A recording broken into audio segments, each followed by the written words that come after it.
In ogni parte del mondo, insomma, c'è un aeroporto ogni 200 km, no? Ovunque andiamo, per cui buona pace, ma io credo che Padova, Vicenza devono mettersela via dell'idea di avere un aeroporto. Ci sono troppi aeroporti in Italia.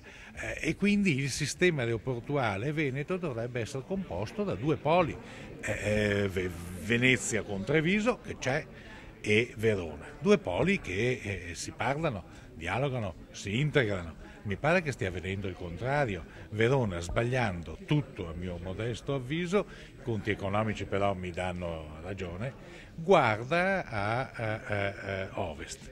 Guarda a ovest cercando di allearsi col sistema lombardo, ma in Lombardia ci sono aeroporti a Malpensa, Milano Linate, Orio al Serio, Brescia persino, e Verona cosa ha fatto? Ha consentito che si creasse un nuovo aeroporto a Brescia, che un domani è destinato ad essere il peggiore concorrente, quindi strategia, ahimè, sbagliatissima per Verona, ma sbagliata soprattutto il Veneto, che è la cosa che mi dispiace di più.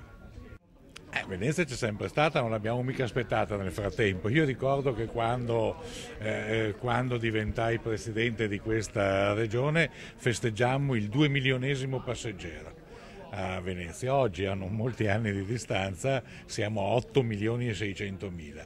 Non ha conosciuto soste la crescita di questo aeroporto, anche nei momenti peggiori dopo l'11 settembre, ma anche con questa enorme crisi che ha pesantemente danneggiato tutti gli aeroporti d'Italia. Ecco, Venezia ha continuato a crescere. Certo che farlo avendo al fianco l'Italia è tutt'altra cosa. Avendo l'Italia scelto Venezia come una delle sue basi più importanti in Italia, questo ci apre grandi prospettive, soprattutto verso quell'indirizzo di internazionalizzazione che ben si sposa con la natura stessa del Veneto. Quindi la regione spinge di più sui voli extra italiani?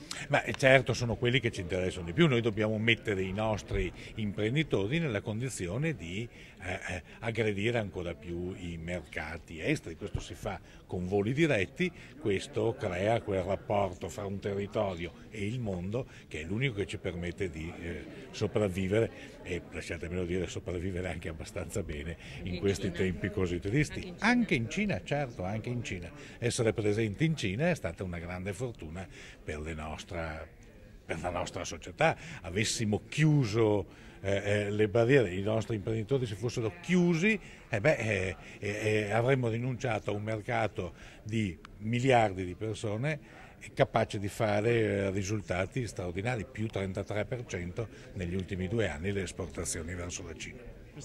Abbiamo fatto qualcosa di importante insieme, Regione, Comune di Venezia e aeroporto. Abbiamo predisposto tutto per avere oltre a un grande aeroporto, un grande sistema aeroportuale che comprende alberghi, strutture sportive, strutture ricettive, e abbiamo posto tutte le premesse anche perfino per prevedere un'ipotetica seconda pista che un giorno io credo ci sarà, lontano, vicino, ma un giorno ci sarà, quindi abbiamo messo tutto a posto. Dall'altra parte c'è tutto il progetto di comunicazione, il sistema metropolitano ferroviario, ma anche la sublagunare. E d'altra parte una cosa, la più importante, l'abbiamo già fatta, si chiama Passante e ha reso l'aeroporto di Venezia più accessibile a tutto il mondo.